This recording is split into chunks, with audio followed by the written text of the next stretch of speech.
일어납니다, 여러분. 휘발유 한 방울도 없어요. 기름 뜰 비행기가 없었어요, 북한에 그때. 어쨌든 그렇게 됐는데 상황이 악화됐어요. 아까도 말씀드렸죠. 김일성이 언제 죽었습니까, 여러분? 김일성 주석이 그때 안 죽었으면 제가 기자회견 안 했는지도 몰라요. 김일성 주석이 94년도 7월 8일 날 죽었어요. 그런데 김영삼 대통령하고, 여러분 이제 기억 잘 안 나시죠? 김영삼 대통령하고 김일성하고 북한의 김일성 주석하고 정상회담하기로 했던 거 기억나세요, 여러분? 아마 나이 드신 분들, 여기는 그 태어나지, 이분들은 태어도 안 났을 것 같아. 그치? 94년도 김일성 주석하고 김영삼 대통령하고 정상회담하기로 하고 다 약속하고 4월 달에 해가지고 7월 달에 7월 12일 날 정상회담하기로 했어요. 그래서 그때 당시는 권영의, 김덕 안기부장은 그 교체돼가지고 권영의 안기부장이 백화원 초대소라는 그 대통령 숙소 있잖아요. 북한에 대통령들이 머무는 숙소에 가가지고 거기에 인터넷 다 하겠다는 통신망 다 연결시켜 놓고 잠잘 자리 다 체크하고 우리가 경비 안전 다 체크하고 나왔다고. 7월 6일 날. 그리고 7월 12일 날 김영삼 대통령이 북한 가기로 했다고. 백화원 초대소에 가가지고 김일성 주석과 정상회담 하기로 했는데 갑자기 7월 8일 날 죽었어요. 김영삼 대통령 운도 없어, 내가 보면. 그러면 김대중 대통령이 노벨상 받는 게 아니고 김영삼 대통령이 받을 뻔했다는데요, 여러분. 이거 정상회담 하기 전에 쌀 30만 톤, 비료 20만 톤, 북한에 야 우리 쌀 좀 없는데 좀 도와달라. 진짜 쌀이 없었거든요. 기름도 없고. 도와주겠다. 그래서 쌀 30만 톤도 주고 기름도 주고 지원 많이 해줬죠. 그러니까 지원은 햇볕 정책은 이 김대중 대통령이 먼저 한 게 아니고 김영삼 대통령이 먼저 했다는데요, 여러분. 나는 그때 당시에 있었기 때문에 너무나 잘 알죠. 근데 갑자기 죽어버렸어. 그래서 물거품 돼버렸어. 그래서 한국하고 그때 서울 불바다 소리가 나는 겁니다, 처음으로. 한국과 북한하고는 완전히 적대감이 높아졌어요. 왜? 김일성이 죽으니까 우리 한국 정부에서 뭐 한 줄 아십니까, 여러분? 비상경계령 내렸다고. 군에다가 비상경계령이라고 뭐 계엄령은 아니고 비상경계령이라는 건 뭐냐면 출장 간 군인들 다 들어와야 돼. 그러니까 비상사태에서 딱 만탄창하고 준비태세를 갖춰야 돼. 그러니까 북한에서는 어떻게 생각했냐? 거꾸로 김일성이가 죽으니까 어떤 사태가 일어날지 몰라서 여기서는 비상경계령으로 대기 상태에 놨는데 북한에서는 출장 가고 휴가 갔던 군인들 다 불러다 완전 무장하고 대기 상태로 되니까 쳐내려오는 줄 알았다. 이 김일성 죽은 이 혼란 틈을 타서 쳐내려오는 걸로 착각을 해가지고 김정일이가 엄청 반발했죠. 한국에 대해 입에 담지 못한 욕을 그냥 퍼붓기 시작했어요, 그때. 그래, 한번 붙으려면 붙어보자. 서울 불바다라니 굉장했다고요. 그렇게 하고 한국하고 손 딱 끊어버리고 어디 갔냐? 그러면 위험하니까 자기네들 야 이거 이러다가 이거 공격받을지도 모르겠다 해가지고 미국하고 손잡은 거 아니에요, 여러분, 그때. 미국하고 손잡고 미국하고 회담으로 돌아섭니다, 회담으로. 그때 상황을 내 너무 잘 알아요. 그러니까 김영삼 대통령 팽당했어요. 클린턴한테도 팽당하고 김정일한테도 팽당하니까 열받잖아, 이게. 그게 꿍꿍이 하는데 무슨 K더니 자기네끼리 북한은 핵이 없다, 핵 없는 걸 인정하고 핵 만들지 않는다, 이런 걸 미국하고 제네바에서 회담하고 있으니까 김영삼 대통령은 우리 쪽은 참가도 못했거든, 그 안에. 북미 고위급 양자 회담으로 가고 한국도 참여시켰는데 안 참여시킨다. 북한에서도 참여 안 시키고 클린턴도 참여 안 시키고. 왜? 클린턴 그 대통령하고 우리 김영삼 대통령하고 관계가 상당히 나빠졌어요, 그때. 안 좋았다고요. 그러다 보니까 참여 안 시키니까 김영삼 대통령이 열받았죠. 그때 우리 안기 부장한테 야 강명도 선생 한번 시켜가지고 기자회견 한번 시켜서 북한에 핵이 있다고 빨리 말하게 하라고. 그래서 기자회견 안 하겠다가 그렇게 버티는데도 내 끝까지 못해서 난 못한다. 우리 이거 내가 기자회견 하게 되면 우리 남아있는 가족들, 내가 94년도 5월달이었는데 이제 7월달인데 지금 기자회견 하게 되면 김일성이 죽은 데다가 그냥 아주 기름 붓는 격이 될 거 아니냐. 야 사람이 양심이 있어야지. 그래도 김일성 죽은 지 얼마나 됐다고. 내가 그래도 친척인데 거기다 대고 북한에 핵무기 있고 뭘 했다 말해봐라. 우리 남아있는 가족이 살아남을 수 있겠냐 생각을 해봐라. 못한다. 나 여기서 죽여라 차라리. 그 끝까지 안 한다 그랬어요. 그러니까 그럼 할 수 없죠. 그러면 할 수 없다.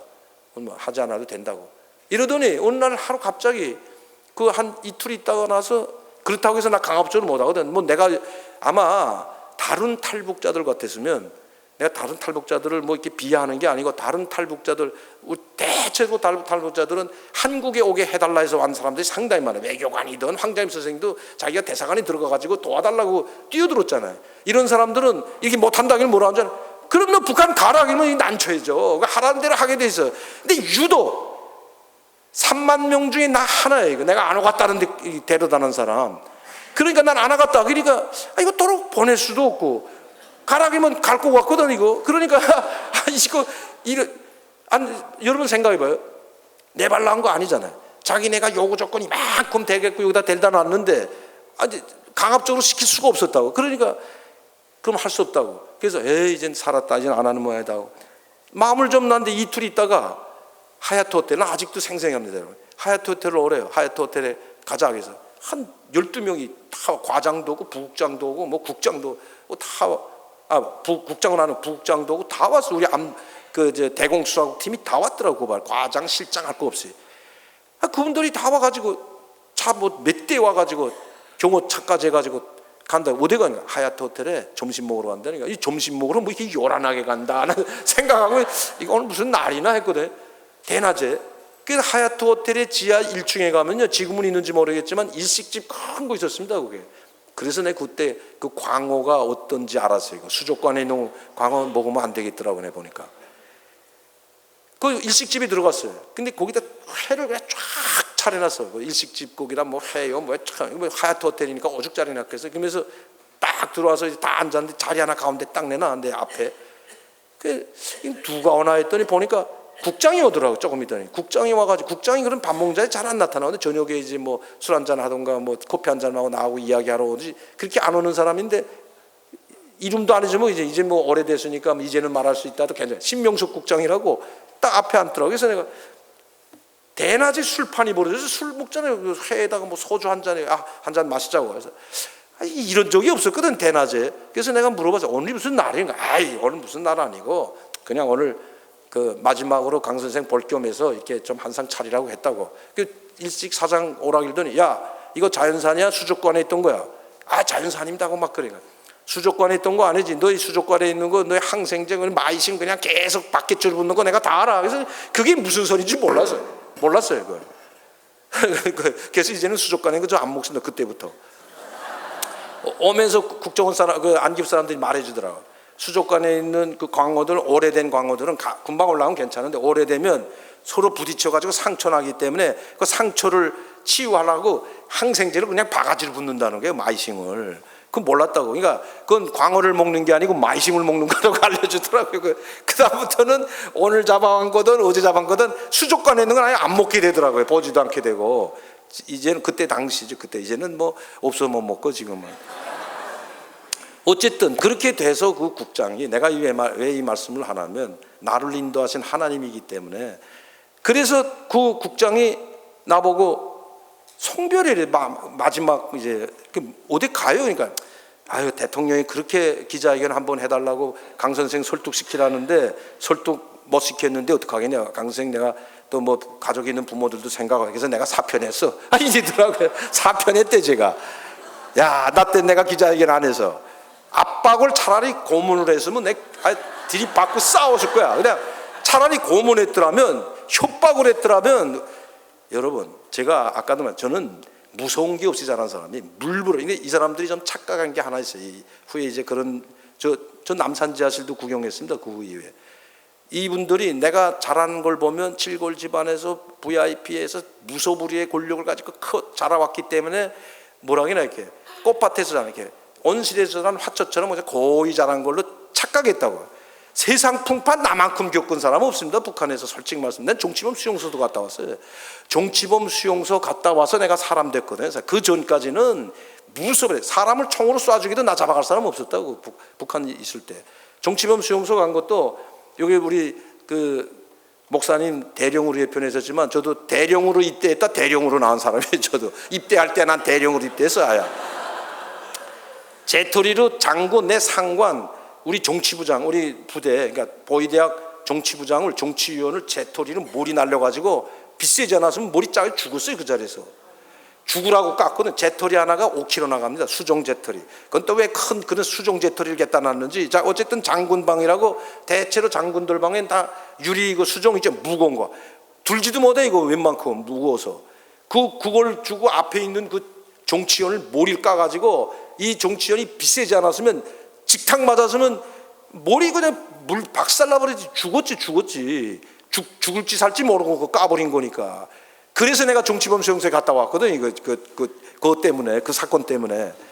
혁명하러 거기 가서 정치범 수용소 가서 정치범들처럼 뭐 일하라는 게, 그 영원히 살라는 게 아니고, 너 그렇게 고의자라고 하니까 너 내 맘대로 그냥 무소불위의 권력을 들다 보니까 너 가서 너 인간 이하의 삶이, 인간들이 어떻게 인간 짐승처럼 살아가는지 한번 네 눈으로 봐라. 너 잘나서 지금 뭐 이렇게 다 하는 자, 수령님의 독이고 장군님, 김정일 장군이 운동일지도 모르지. 너 친척이라고 그냥 오자오자 봐줬더니, 너 김정일이가 나한테 하는 말이야 지금. 했더니 야 이거 좀 정치범 수용소 가서 그 짐승처럼 사는 아이들하고 같이 좀 살아봐야 이거 정신 차리가. 이래서 내가 3년 계약으로 갔다 오니 3년 가라 보낸 거야. 3년 동안 거야. 거기서 사람이 된 거예요. 어쨌든 그거 안 겪었으면 조금만 꽥 소리쳐도 아마 여기 와서 부들부들 떨어지도 몰라. 이제 뭐시 똑대서 와서 뭐 가라데 치면, 야, 저 사람 세구나, 무섭다.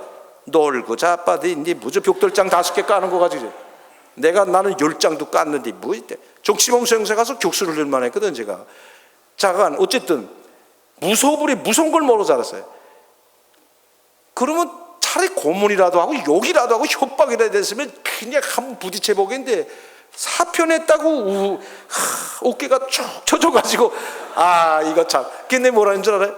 저한테 3일만 시간 달라고 했다. 거기서 이건 도저히 안 되겠구나 해가지고 3일만 시간 다 생각할 시간. 그래도 막 화기해져가지고, 야, 양주 가져오라 하더니 그다음에 또 소주에서 양주로 변하더라고.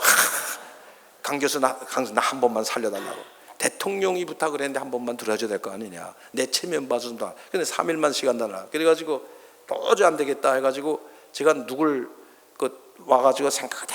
그럼 내가 기자회견하면 이거 어떻게 될까 생각하다가, 그래도 할 수 없지. 그래도 마지막으로 내가 한 사람한테 물어보자고, 내가 독일에서부터 알던 그 사업가 2명 있습니다. 지금도 제가 구분한, 한 분은 평양에서 오신 분, 그 여의도에서 사는 분인데 제가 삼촌이에요. 저 평양에서 오신 분이라. 지금 사모님은 살아계시고 저희 삼촌 그분은 돌아가셨어요, 작년에.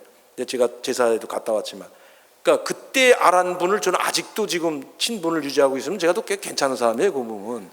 근데 그분을 제가 찾았죠. 그 독일에서 만나서 나를 도와주고 위로해 주던 그분들을 2사람 있었어요. 그 사람을 내가 이름도 아니지만 그분 2분 다, 이분들을 좀 찾아달라. 나 같이 밥 먹게 해달라니까. 그전엔 만나기도 못하게 해주더니 안 가 있을 때는, 누구도 못 만나지, 안 가 있을 때는 비밀이니까. 근데 그분을 불러내다가 식당에다 해서 딱 우리 소위만 단둘이, 나 너희 나가라 다 내보냈다고. 그런데 이야기했죠. 자, 이거 어떻게 했으면 좋겠냐, 문삼촌 이거 어떻게 했으면 좋겠냐. 자, 이거 기자회견하면 우리 가족들 다칠 것 같고, 안 하자니 지금 저렇게 대통령까지 부탁한다길고 국장이 저렇게까지 하는데 어떻게 하면 좋겠냐 하니까 뭐라는 줄 알아요? 이분들이, 야, 그래도 하면 안 돼. 이랬으면 내가 안 했을지 몰라. 야, 명대야, 걔는 네가 살아야 가족도 살릴 거 아니야. 좋지 않나 이거. 내가 일단 살아야 가족도 살리지. 내가 여기서 만약의 경우 노출되지 않았다, 넌 지금 노출되지 않고 비밀리에 들어왔기 때문에 어떻게 될지 모른다. 저 사람들이 마음만 먹으면 너 괜히 어떻게 될지도 모르는데 죽일 수도 있다, 이 말이거든. 소리 없이. 그러면 너만 손해보고, 그렇다고 해서 내가 여기 완 거 이제 북한에서 다 알겠는데, 너희 가족들이, 너희 어머니나 부모, 형제들이 내가 여기서 잘못되면 좋아하겠냐. 대통령이 저 정도로 말한다고 하면 우리가 봐서는 그래도 기자회견 하는 게 나을 것 같다. 그러면 내가 여기서 오히려 보호를 받을 수 있다. 전 세계에 알려지기 때문에, 이건 좀 하지 말아달라. 그래, 끝까지 하지 말라. 뭐 이럴 줄 알았더니 또 이건 반대더라고요. 그래서 들어와가지고 3일 동안 거짓마다 하기로 했어요. 그게 했죠, 이제. 그 기자회견 할 때 준비다 쭉 쏜 거 보니까, 이게 뭐 험악한 게 너무 많아. 해서 이거 빼자 그랬어요. 뭘 빼자 그랬냐. 핵무기 5개 있다. 이건 뺍시다. 내가 그랬다. 왜? 이걸 지금 발표하게 되면 미국과 북한이 핵이 없다고 해가지고 이미 결정 나서 다 지원하기로 하고 고반 회담이 끝났는데, 이제 내가 북한에 핵이 있다 그러면 북한이 속인 걸로 되고, 그럼 이 회담이 깨질 수도 있는데, 이거 한국이 감당할 수 있냐 하니까 뭐라는 줄 알아요? 아이 옛날의 한국이 아니다. 우리도 이제는 2만 불 시대에 왔고 이제는 옛날 뭐 미국의 뭐 옛날처럼 하라면 하란 대라는 한국이 아니다. 걱정하지 말라 해서 야 그래도 이거 아닌 거야. 미국이 가만히 있을 것 같지 않다. 반발이 심할 것 같다. 아이 강 선생 그런 건 우리가 책임질 테니까 걱정하지 말라고. 그래서 나가서 그대로 했죠. 핵무기 5개 있다. 제가 2시간 동안을 했는데 그 조명철이라고 여러분 아시는지 모르지만 김일성종합대학의 연구원으로 그 북경에 공부하러 나왔다가 망명해가지고 나하고 같이 오지 않았지만 비슷한 시기에 와 있어가지고 그 친구는 딴 데 가 있고 저 합동신문사가 있고 나는 안 가 있었는데 기자회견할 때 그 아버지가 장관이었어요. 장관. 그러니까 이제 건설부 장관이었는데 그 친구하고 같이 났어요. 근데 그 친구는 3년 동안 북한을 또 나와서 중국에서 있다 보니까 북한 상황 하나도 모르죠. 2시간 동안 나 혼자 이야기했다고. 나한테만 질문하고 나한테만 하다 보니까 이 친구는 여러분 그 국회의원은 조명철이 아시죠? 탈북자 중에 국회의원 했던 분 한 분 계시잖아요. 관심이 더 적고 없구나. 어쨌든 국회의원 한 번 했어요. 저 이명박 때 박근혜 되기 전까지. 그때 그 국회의원 했던 분이 한 사람이 있는데 그 친구가 나 둘이 기자회견 했는데 그 친구는 좀 못 적어가지고 배 아프다고 해서 나가서 도중에 뭐 알아야 뭐 북한에 대해서 말하지. 그 나 혼자 하고 이제 다 했어요. 야 굉장히 나 지금도 그 기자 수를 깨지 못합니다. 그 뭐죠? 그 330명이 왔습니다. 기자들. 안에 그 프레스센터 10층에 다 들어오지 못해가지고 바깥에까지 그냥 새까맣게 북한의 핵무기 핵개발 상황에 대해서 발표하고 강성산 총리 현직 총리였거든. 내가 기자회견 할 때도 저희 장인은 총리였거든. 총리 사위가 와서 기자회견 한다니까 그냥 새까맣게 와서 나 그렇게 기자회견을 많이 한 거 처음 봤어요. 저도 지금도 그 수를 못 깹니다. 지금 황장엽 선생 기자회견 할 때 그렇게 많이 안 왔어요. 그렇게 와가지고 기자회견 하니까 난리 났죠. 김영삼 대통령한테서 끝나고 2시간 끝나고 그냥 인터뷰 하자고 그냥 난리인데 경매 붙였습니다. 5천만 원 CNN 뭐 NHK 1억 아니 나 인터뷰 첫 번째 잡는데 5천만 원씩 그리고 한 200개를 잡았어요. 나보고 나면 명단에 돈방석에 올라앉았다는 게 전 기분도 100이 안 넣더라고. 야, 너 지금 야 CNN 5천만 원 첫 번째 NHK 딱 뭐 KBS SBS 맨 뒤에야 서로 기자회견 해가지고 어떻게 돼서 북한이 핵무기를 보유하게 됐고 어떻게 돼서 핵 개발을 했고 핵이 어디까지만 이걸 알으려고 그냥 먼저 빨리 인터뷰를 해가지고 이거 북한에 어떻게 핵무기 5개를 내가 있다고 발표했는데 거기서 다 말 못하잖아요. 그러니까 딱 스톱시키고 내일부터 이제 인터뷰 시작하겠다 이렇게 해가지고 받았다고. 그 안기부 직원이 좀 그거만 받았다. 서로 뭐 나오는데 굉장히 지금 밀고 당기고 굉장했습니다. 한마디라도 나한테 좀 말해달라고. 내일부터 이제 다 순서대로 이제 인터뷰 할 거라고 이렇게 나오고 저녁에 끝나고 왔는데 난리도 아니었죠. 너무 잘했다고 대통령께서 다 보시고 너무 잘했다고 감사하다고 그런 그 가족 위험이 있지만 이렇게 해서 고맙다고. 야 여러분 참 근데 4시간을 못 가더라고. 4시간을. 그 다음에 온 대공수락이 다 어디 간 줄 아십니까? 횟집에. 내가 회를 좋아한다고. 내가 회 지겹게 먹었어요. 1년 동안.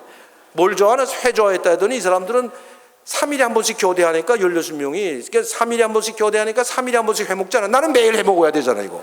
자기는 3일에 한 번씩 회 먹으면서 회만 1년 동안 먹다 또 횟집으로 가.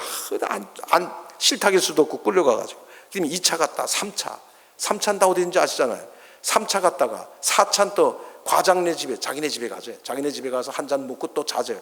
그래서 4차는 안기부 과장 집에 가가지고 술이 취해가지고 잠들까 말까 하는데 자동차 소리 나더니 막 문 두들더니 빨리 비상 걸렸다고 나오라는데 새벽 2시입니다. 2시. 금방 집에 들어왔으면 잘 나왔는데 무슨 일이야?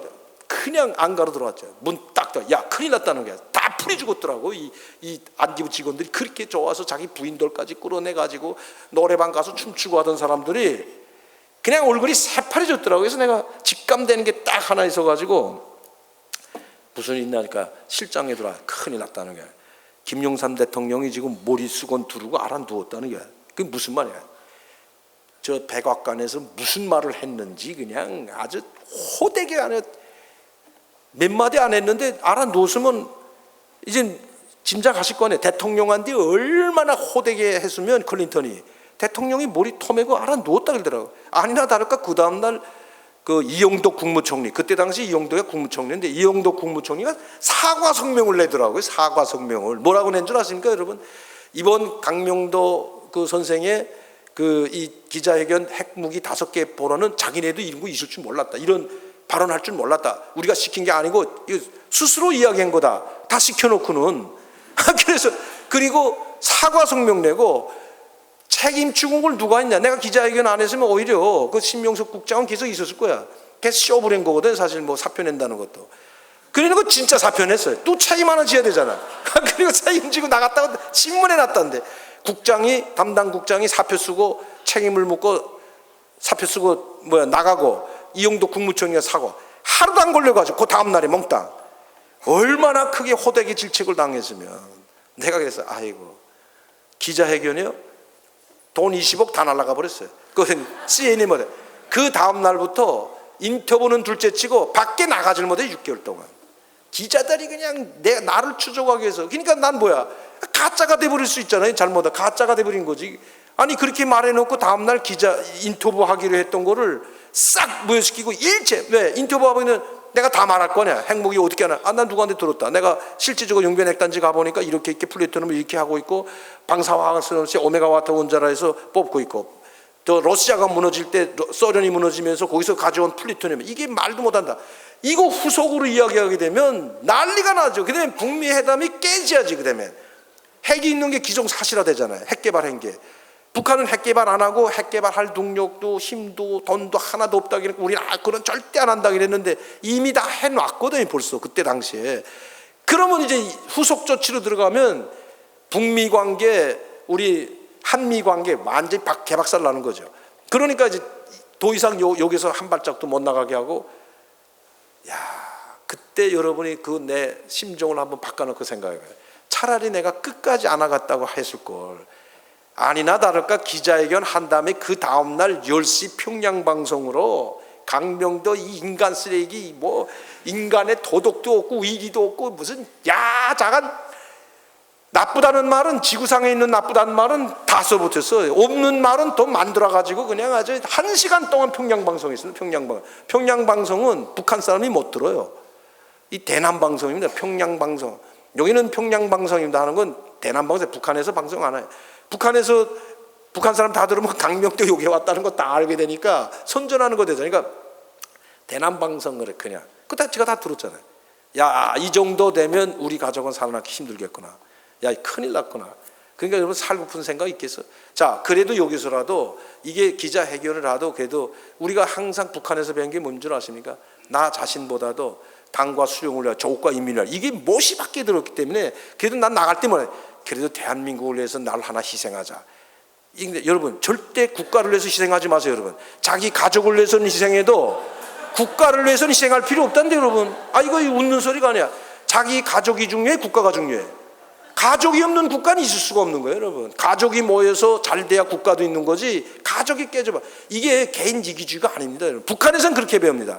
나라가 국가가 개인의 가족보다 더 중요하다. 당과 수령이 개인의 가족보다 더 중요하다. 이렇게 거꾸로 배워야죠. 그러니까 항상 우리는 뭐냐? 항상 눈 뜨고 자고 깨나면 당과 수령을 위하여. 자, 당과 수령을 위하여. 두 번째, 조국과 인민을 위하여. 한 목숨 맞춰 싸운다. 이거야. 가족이고 뭐고 없어. 부모가 없다 그냥. 당과 수령, 조국과 인민. 여기서도 그게 이미 못이 배겨가지고 또 대통령이 이렇게 부탁한다고 해서 대한민국을 위해서 날 하나 희생하자. 뭐 이런 또 가족을 가지고 나갔던 건데 그것도 없어졌잖아요. 그러면 국가가 내가 기자회견에서 무슨 이익이 돼야 되는데 이거 오히려 불이익이 돼버렸잖아요. 그래 안 그래요? 미국과 한미 관계만 깨지고 IMF가 온 거 봐요. 여러분 미국 때문에 IMF 온 거 아세요? 몰라요?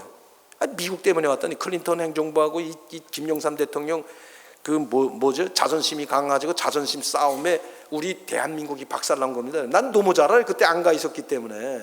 그때부터 아주 우리 한국하고 김영삼 대통령 저 클린턴 대통령이 한국 2차로 방문할 때 한국 안 한 거 알아요? 몰라요? 여러분?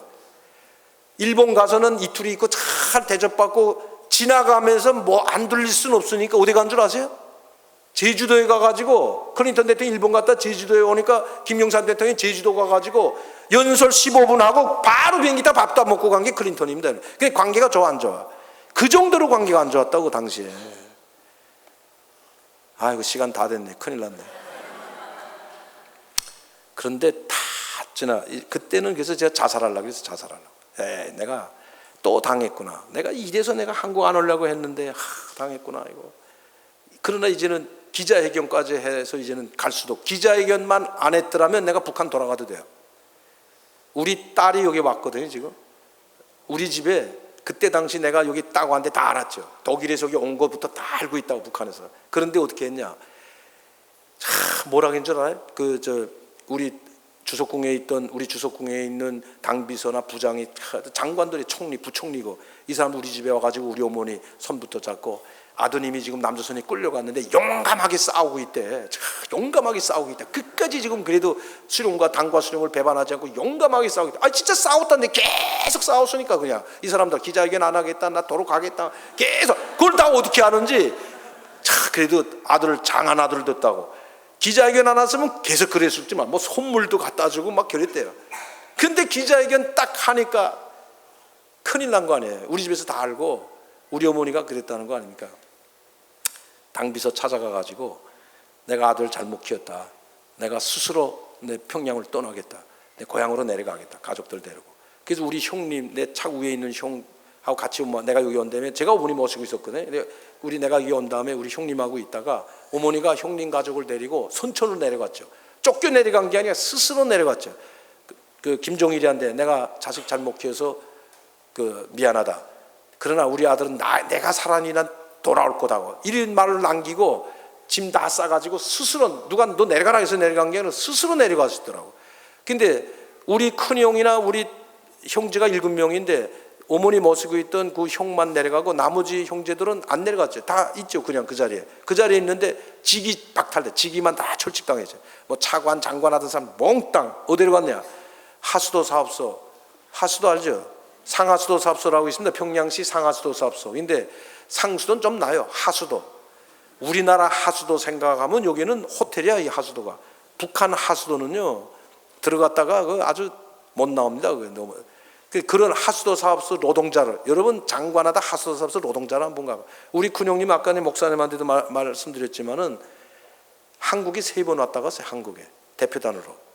한국에 고위급 대표단으로 3번 왔다 갈 정도면 웬만한 사람은 오지도 못해요. 여기 아무리 고위층이라고 해도.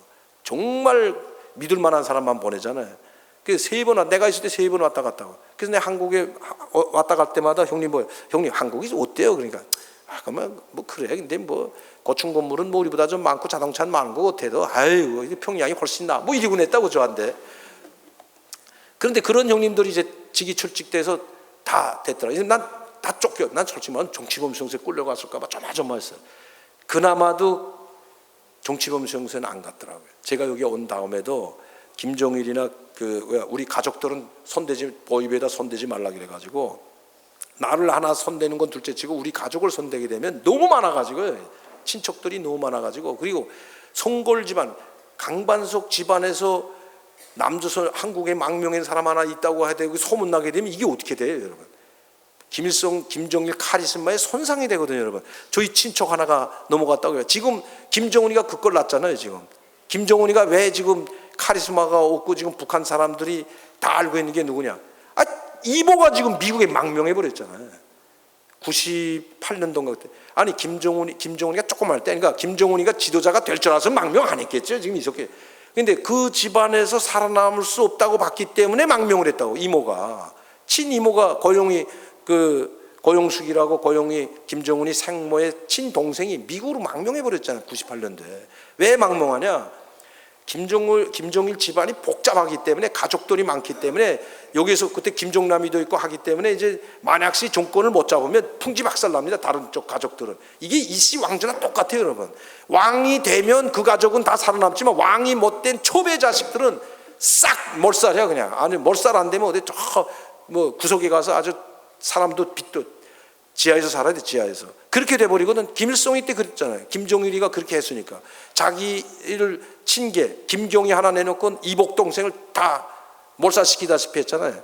그렇기 때문에 그걸 알고 있기 때문에 고용숙이도 그거는 초반이야. 이거 공개 안 된 부인이거든. 그러니까 자기 공개 안 된 부인의 아들이 최고 지도자가 될 줄은 꿈에도 생각 못 한다고요. 공개된 부인은 김용숙이라고 있거든요. 지금 공식적인 부인이. 이 고용이는 공개 안 돼 몰라. 김일성이가 모르는데 김일성이가 알고 있는 부인이라면 망명 안 하죠, 그 집안이. 그런데 이제 가면 야, 이거 잘못하다가는 이 집안 싸움에 우리도 당하겠다 해가지고 고영이가 망명한 거거든. 그런 것처럼 이 최고 지도자 가족에서 뭐 미국 망명하고 한국 망명, 이게 가장 치명적인 오점이 되기 때문에, 그러니까 우리 가족들을 다치고 싶은 너무 많아서 못합니다. 여러분 잘 아시지만 아까도 말씀드렸지만 강양욱 그 목사 저희 할아버지 아들이 강용섭이라고 기독교 그리스도연맹위원장 했잖아요. 기독교연맹위원장 하던 강용섭이가 저 어촌 숙부고, 지금 그 아들이 지금 또 강명철이가 또 그리스도연맹위원장이에요. 그러니까 그 집안